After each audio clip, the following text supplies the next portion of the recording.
Hello everybody, myself Neetu Bala did my LLM from NLSIU Bangalore and welcome you all in my Garg tutorials.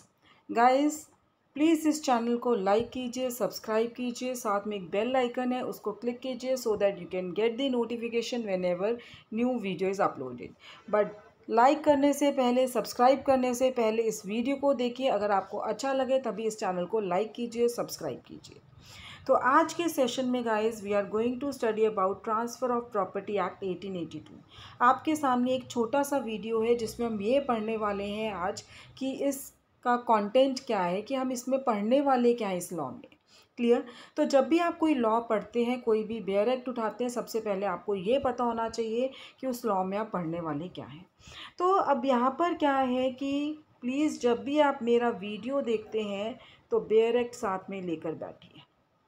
आपके exam के लिए judiciary के point of view से अगर आपने bare act को अच्छे से पढ़ लिया है, रटना नहीं है, पढ़ लिया है, समझ लिया है, तो you can easily crack your exam.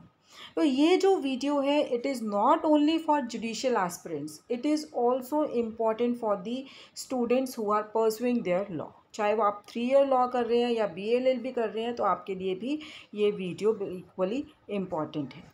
Clear. तो प्लीज़ इस वीडियो को ध्यान से देखिए और देखने के बाद इसे लाइक करना, सब्सक्राइब करना मत भूलिएगा. चलिए स्टार्ट करते हैं. तो आज के वीडियो में हम क्या पढ़ने वाले हैं कि स्कीम क्या है, क्या ट्रांसफ़र ऑफ प्रॉपर्टी एक्ट में पढ़ने वाले हैं. तो बाय द नेम इटसेल्फ हम क्या है कि प्रॉपर्टी किस तरह से ट्रांसफ़र होती है, तो वो आपको कहाँ बताया गया है, ट्रांसफ़र ऑफ प्रॉपर्टी एक्ट 1882 में बताया गया है. Is it clear. 1882 में बताया गया है कि किस तरह से प्रॉपर्टी ट्रांसफ़र होती है, कौन सी प्रॉपर्टी ट्रांसफ़र होती है. क्योंकि जो ट्रांसफ़र है वो 2 तरह के होते हैं, एक तो इंटरवाइवर्स होता है और आपका एक नॉन इंटरवाइवर्स होता है. इंटरवाइवर्स का मतलब होता है बिटवीन द लिविंग पर्सन, की जो ट्रांसफ़र हो रही है 2 लिविंग पर्सनस के बीच में हो रही है. लिविंग पर्सन कौन है, that we are going to discuss in further videos. तो it means by the act of parties. और नॉन इंटरवाइवर्स क्या है, बाय ऑपरेशन ऑफ लॉ.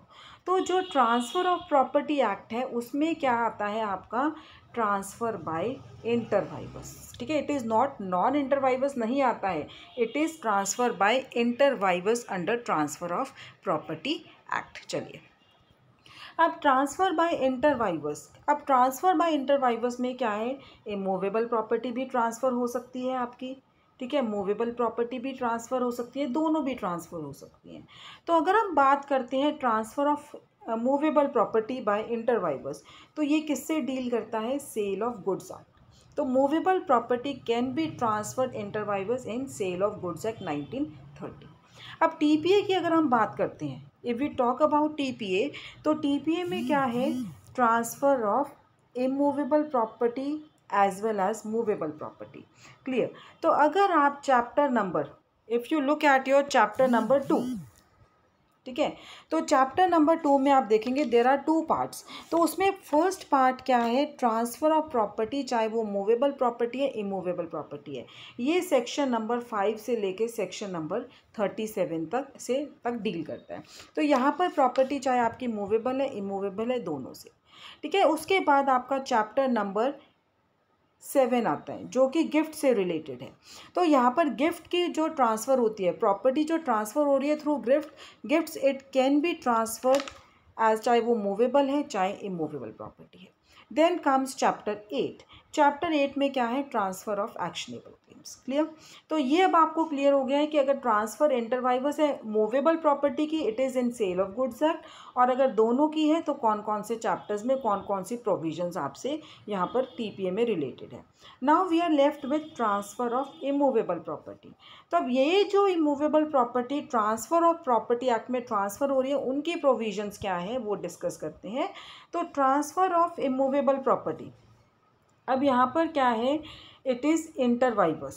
अगर इमूवेबल प्रॉपर्टी को अगर आप ट्रांसफ़र कर रहे हो तो वो क्या है, जनरल प्रोविजंस हैं और स्पेसिफिक प्रोविजंस हैं. So sorry guys. General provisions हैं और स्पेसिफिक प्रोविजंस हैं। तो जो जनरल प्रोविजंस हैं उसमें अगेन आप आ जाइए चैप्टर नंबर 2 पे। चैप्टर नंबर 2 क्या कह रहे हैं कि जो सेक्शन 38 से 53 तक है, सेक्शन 38 से लेके 53 तक है, तो उसमें आपके काफ़ी सारे डॉक्ट्राइन्स आते हैं और इस पार्ट में से प्री के एग्ज़ाम में क्वेश्चंस भी आ जाते हैं, not only in pre, mains के एग्ज़ाम में भी आ जाते हैं। ऑल्दो टीपीए है, it is not in each and every state judiciary exam के सिलेबस में नहीं है, लेकिन कुछ स्टेट्स के एग्ज़ाम में ये आपका आता है, टीपीए कवर होता है। क्लियर। तो यहाँ से बहुत क्वेश्चंस आते हैं सेक्शन 38 से लेके 53 तक, क्योंकि जुडिशरी के एग्ज़ाम में कुछ आपका है कि जैसे कि डॉक्ट्राइन बेस्ड क्वेश्चंस आते हैं, तो आपका यहाँ 38 से लेके 53 तक काफ़ी क्वेश्चंस ऐसे हैं जो आपके डॉक्ट्राइन बेस्ड क्वेश्चंस हैं, जैसे कि ऑस्टेंसिबल ओनर ले लीजिए, पार्ट परफॉर्मेंस ले लीजिए, लिस्ट पेंडेंस ले लीजिए, डॉक्ट्रिन ऑफ फ्रॉडुलेंट ट्रांसफ़र ले लीजिए। ठीक है, तो ये है, इसको हम अच्छे से पढ़ेंगे। नाउ स्पेसिफिक प्रोविजंस कौन कौन से चैप्टर में है, जैसे चैप्टर नंबर 3 में है, ठीक है, थर्ड चैप्टर नंबर 3 में है, और वो क्या है, sale of immovable property. Chapter number 4 में है, that is regarding the mortgage. Chapter number 5 जो है उसमें क्या है आपका, लीज़ के रिगार्डिंग की लीज़ ऑफ इमूवेबल प्रॉपर्टी है। देन चैप्टर 6 जो है वो एक्सचेंज है। चैप्टर 7 जो है गिफ्ट्स के रिलेटेड है। चैप्टर 8 जो है ट्रांसफ़र ऑफ एक्शनेबल क्लेम। तो आज के सेशन में what we have studied is that कि ट्रांसफ़र ऑफ प्रॉपर्टी एक्ट में हम क्या पढ़ेंगे। प्रॉपर्टी ट्रांसफ़र हो रही है बाय इंटरवाइवर्स, और ट्रांसफ़र ऑफ प्रॉपर्टी एक्ट में ट्रांसफ़र ऑफ, चाहे वो इमूवेबल प्रॉपर्टी है, मूवेबल प्रॉपर्टी है, और ट्रांसफ़र ऑफ इमूवेबल प्रॉपर्टी की स्पेसिफिक प्रोविजंस कहाँ कहाँ पर दी गई हैं वो पढ़ने वाले हैं। और जो इसमें से इम्पॉर्टेंट है वो आपका क्या है, मॉर्टगेज इम्पॉर्टेंट है, लीज़ इम्पॉर्टेंट है, देन आपका ये जो थोड़ा सा समझने वाला है जिसमें बच्चों को डाउट्स रहती हैं, तो इसको हम डिटेल में करेंगे। Otherwise it is very easy, TPA से हमें घबराना नहीं है, it is a very easy subject अगर आप उसको ध्यान से पढ़ते हैं। Clear. So thank you so much guys, and please video को बंद करने से पहले इस चैनल को लाइक कीजिए, सब्सक्राइब कीजिए, साथ में एक बेल आइकन है उसको क्लिक कीजिए, सो दैट जब भी नए वीडियोस अपलोड हो आपको नोटिफिकेशन मिल जाए। Thank you so much.